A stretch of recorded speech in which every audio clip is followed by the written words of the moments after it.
श्री गणेश, श्री शिवाय नमस्तुभ्यं।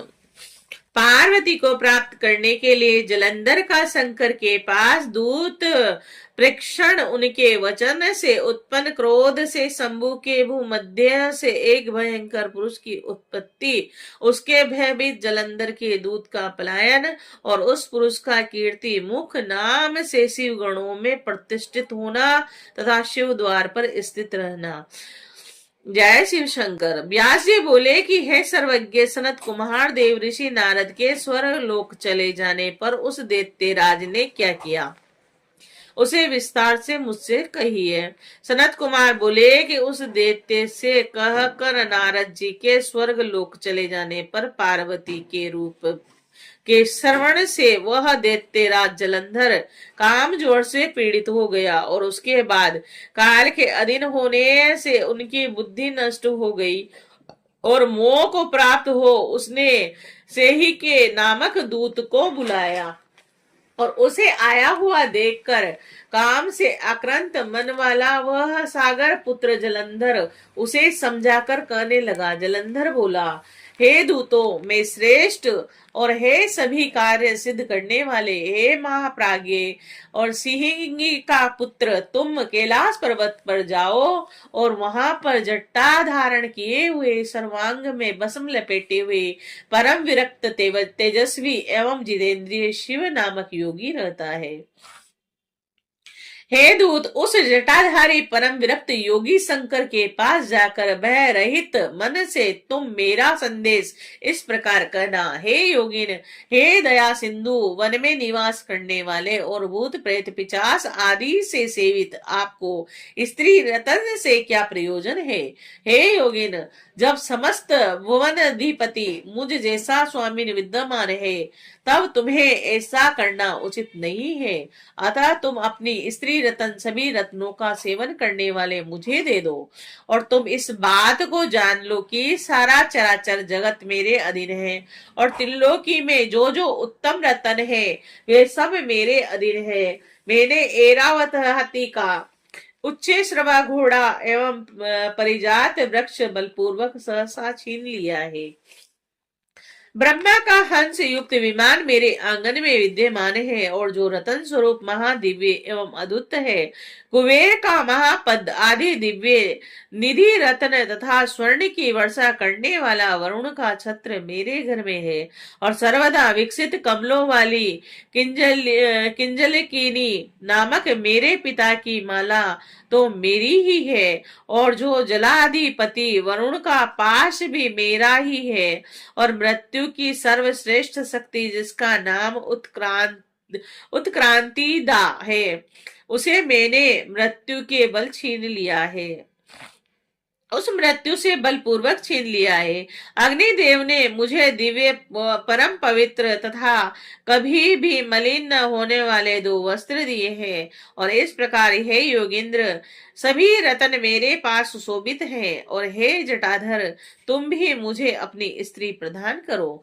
सनत कुमार बोले, उसका यह वचन सुनकर नंदी ने उसे भीतर प्रवेश कराया। तब अद्भुत नेत्रों वाला वह सिंगिका का पुत्र राहु विस्मित होकर शिव जी की सभा की ओर चला और उसने उस सभा में जाकर अपने तेज से समस्त अंधकार को दूर करने वाले भस्म का लेप लगाए हुए महाराजोपचार से सुशोभित होते हुए अत्यंत अद्भुत दिव्य भूषणों से भूषित सर्वांग सुंदर साक्षात देव महाप्रभु शिव जी को देखा और उनके तेज से पराभूत शरीर वाले राहु नामक उस दूत ने गर्व से शिव जी को प्रणाम किया और उनके समीप गया। इसके बाद वह सिंगिका का पुत्र शिव के आगे बैठकर उनसे कुछ कहने की इच्छा करने लगा। तब उनका संकेत पाकर उसने यह वचन कहा। राहु बोला, दैत्य एवं सर्पों से सदा सेवित तथा तीनों लोकों के अधिपति जलंधर का मैं दूत हूँ और उनके द्वारा भेजे जाने पर आपके पास आया हूँ और वह जलंधर समुद्र के पुत्र हैं और सभी दैत्यों के स्वामी हैं और अब वे त्रिलोकी के अधिपति हैं और सभी के अधिनायक हैं और वे बलवान दैत्य राज देवगणों के लिए महाकाल के समान है। आप योगी को उद्देश्य करके उन्होंने जो कहा है उसे श्रवण कीजिए। हे वृक्ष ध्वज महादिव्य प्रभाव वाले तथा सभी रत्नों के स्वामी, उन प्रभु दैत्यपति की आज्ञा को आप सुनिए। शमशान में निवास करने वाले, सदा अस्थियों की माला धारण करने वाले तथा दिगंबर रहने वाले तुम्हारी भार्या या शुभ हिमालय पुत्री पार्वती कैसी हो सकती है? वह स्त्री रतन है और मैं समस्त रत्नों का अधिपति हूँ, अतः वह मेरे योग्य है।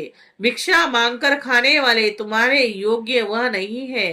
तीनों लोक मेरे वश में है और मैं ही यज्ञ भागों को ग्रहण करता हूँ, और इस त्रिलोकी में जो भी रत्न है वे सभी मेरे घर में है।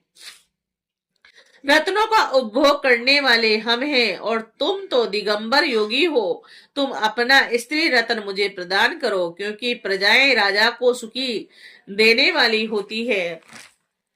सनत कुमार बोले कि अभी राहु अपनी बात कर ही रहा था कि शंकर के भूमध्य से वज्र के समान शब्द करता हुआ एक महाभयंकर पुरुष प्रकट हो गया, और सिंह के समान उसका मुख था। उसकी जीभ लपलपा रही थी और नेत्रों से अग्नि निकल रही थी। उद्रव केश तथा सूखे शरीर वाला वह पुरुष दूसरे हिंस सिंह के समान जान पड़ता था। विशाल शरीर तथा भुजाओं वाला, ताड़ वृक्ष के समान जांग वाला तथा भयंकर वह पुरुष प्रकट होते ही बड़े वेग से शीघ्रता के साथ राहु पर झपट पड़ा। तब खाने के लिए उसे आता हुआ देखकर भयभीत हुए राहु बड़े वेग से भागने लगा, किंतु सभा के बाहर ही उस पुरुष ने उसे पकड़ लिया। राहु बोला, हे देव देव, हे महेशान, मुझ शरणागत की रक्षा कीजिए। आप देवताओं तथा असुरों से सदा वंदनीय, महान ऐश्वर्य तथा प्रभुता से संपन्न है। और हे महादेव ईशान, आपका यह महाभयंकर सेवक पुरुष मुझ ब्राह्मण को खाने के लिए आया हुआ है।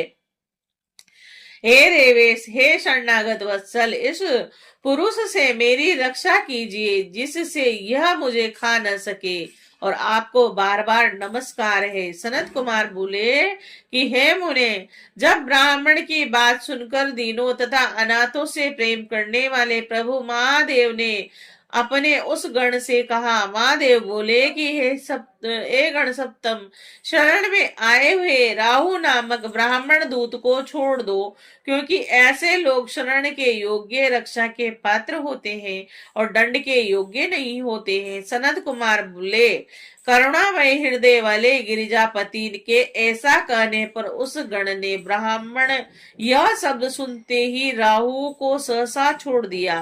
तब राहु को आकाश में छोड़कर वह पुरुष महादेव जी के पास आकर दीनवाणी में कहने लगा। पुरुष बोला, हे देव देव महादेव, हे करुणाकर, हे शंकर, हे शरणागत वत्सल, आपने मेरे भक्ष्य को छुड़ा दिया। हे स्वामी, इस समय मुझको भूख कष्ट दे रही है। मैं भूख से अत्यंत दुर्बल हो गया हूँ। हे देवेश, हे प्रभु, मेरा क्या भक्ष्य है उसे मुझे बताइए। सनत कुमार बोले कि उस पुरुष का यह वचन सुनकर अद्भुत लीला करने वाले तथा भक्तों का कल्याण करने वाले कौतुकी महाप्रभु ने कहा कि महेश्वर बोले, यदि तुम्हें बहुत भूख लग रही है तो तुम भूख से व्याकुल हो रहे हो तो तुम शीघ्र ही अपने हाथों एवं पैरों के मांस का भक्षण करो। सनत कुमार बोले कि इस प्रकार शिव जी के द्वारा आदिष्ट वह पुरुष अपने हाथों तथा पैरों का मांस भक्षण करने लगा, और जब केवल सिर मात्र शेष रह गया, तब सिर मात्र शेष देखकर वे सदाशिव उस पर बहुत प्रसन्न होकर आश्चर्यचकित हो उस भयंकर कर्म वाले पुरुष से कहने लगे। शिव जी बोले, हे महागण, मेरी आज्ञा का पालन करने वाले तुम धन्य हो। हे सप्तम, मैं तुम्हारे इस कर्म से अत्यंत प्रसन्न हूँ। आज से तुम्हारा नाम कीर्ति मुख होगा। तुम महावीर एवं सभी दुष्टों के लिए भयंकर महागण होकर मेरे द्वारपाल बनो, और तुम मेरे अत्यंत प्रिय हो, और मेरे भक्तजन मेरी अर्चना के समय सदा तुम्हारी भी पूजा करेंगे, और जो लोग तुम्हारी पूजा नहीं करेंगे वह मुझे प्रिय नहीं होंगे। सनत कुमार बोले कि शिव जी से इस प्रकार का वरदान प्राप्त कर वह पुरुष अत्यंत प्रसन्न हो गया, और उसी समय से वह कीर्ति मुख शिव जी के द्वार पर रहने लगा। अतः शिव पूजा में उस गण की विशेष रूप से पूजा करनी चाहिए। जो पहले उसकी पूजा नहीं करते उनकी पूजा व्यर्थ हो जाती है।